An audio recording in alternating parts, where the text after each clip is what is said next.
سلام و مهر خدمت همه دوستان و همراهان کانال فال دوستی.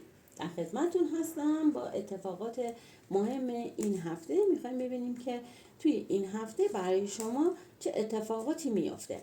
این یک ریدینگ کلی هستش که میخوایم ببینیم اصلا کلا توی این هفته چه اتفاقاتی قراره بیفته، حالا چه به لحاظ احساسی، چه به لحاظ کاری و چه به لحاظ مالی.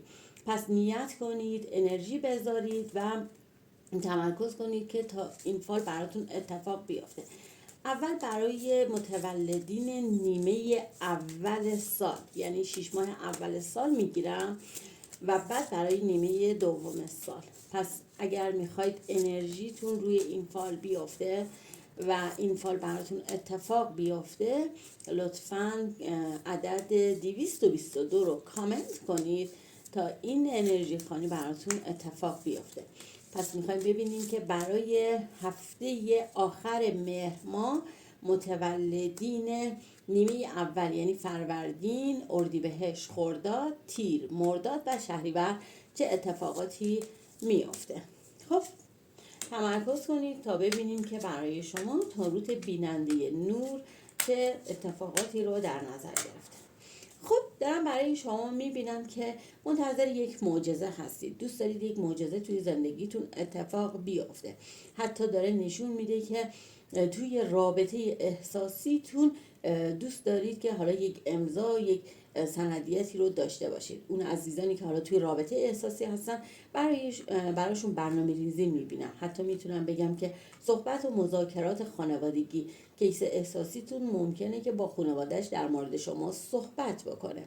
برای شما یک امضا میبینم توی این هفته.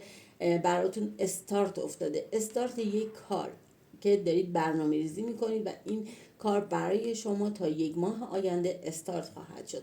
براتون خوشحالی میبینم. حتی ممکنه که خبر بارداری شخصی به گوشتون برسه. حتی اینجا داره خبر ازدواج یا نامزدی رو داره نشون میده. حاجت روایی افتاده، یعنی میشه از این کارت ها زیباتر داشته باشیم.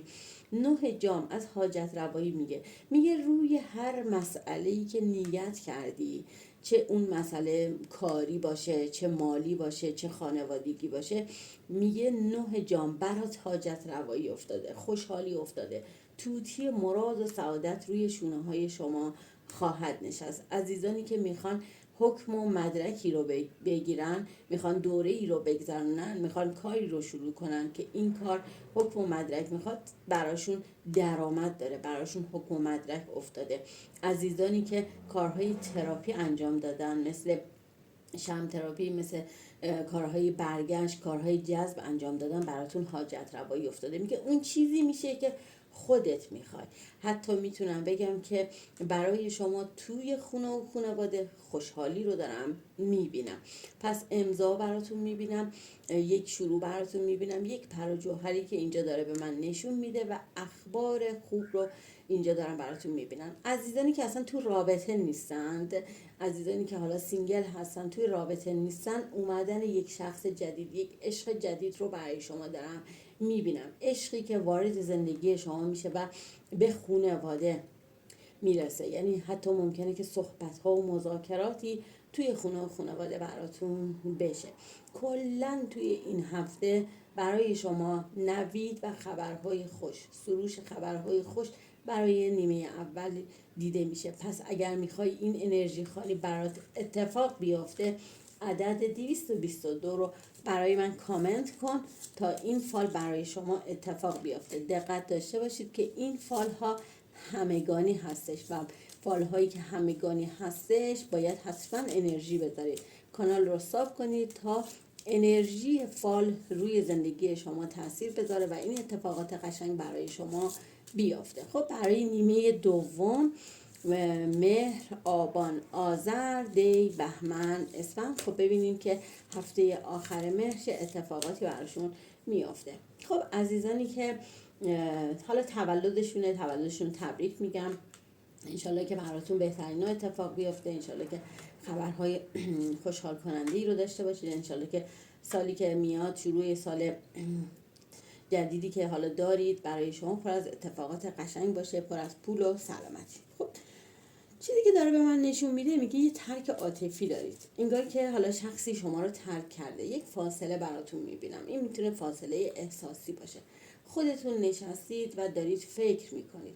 یک مقدار حالا وابستگی احساسی رو توی رابطه براتون میبینم. توی این رابطه ای که گذاشته رفته، گاهی عشق نبوده، گاهی پول نبوده. حتی اونایی که متأهل هستن ممکنه یک مقدار توی رابطه زن و شوهریشون فاصله باشه.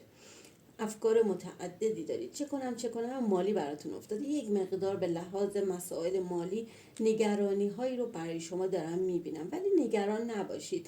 برای شما گذر کردن از این مرحله رو دارم میبینم. حتی ممکنه که یه سری اخباری به گوشت برسه که یک مقدار ناراحتت کنه.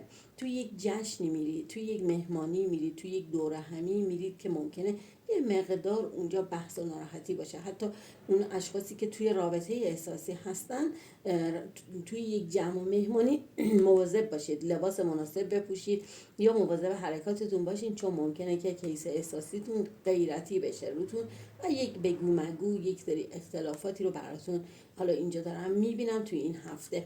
حتی میتونم بگم که خانم هایی که منتظر بارداری هستن، براشون بارداری افتاده. میتونه بارداری فرزند دختر باشه. حتی خبر بارداری رو براشون میبینم. حالا عزیزانی که حتی منتظر جواب بارداریشون هستن، که خبر بارداری به گوششون میرسه. برای شما توی این هفته اگر فاصله ای دارید، اگر ناراحتی دارید به لحاظ مسائل احساسی، میگه تا آخر هفته خودت هر جوری هست اقدام میکنی و خودت یه حرکتی رو داری، یعنی یه حرکتی رو انجام میدی. عزیزانی که یه مقدار تو کاراشون بستگی افتاده، نشونه های یک همزاد رو براتون میبینم. انرژی یک مقدار توی این هفته برای شما ممکنه که پایین باشه، ولی سعی کنید که این هفته رو یک مقدار با صبوری رد کنید که شروع هفته بعد براتون خیلی خوب باشه. یک مقدار مواظب مسائل مالیتون هم باشید، چون برای شما نگرانی های مالی میبینم. انشالله که براتون خیر باشه، انشالله که براتون بهترین اتفاق بیفته. حتما شیر کنید به دوستانتون، کسانی هم که حالا میخوان از این انرژی خانی استفاده کنن، بتونن حالا استفاده کنن و تصمیماتی رو که میخوان تو این هفته بگیرن با برنامه‌ریزی بتونن این تصمیمات رو بگیرن. هفته خیلی خوبی داشته باشید، پر از خیر و برکت، موفق باشید.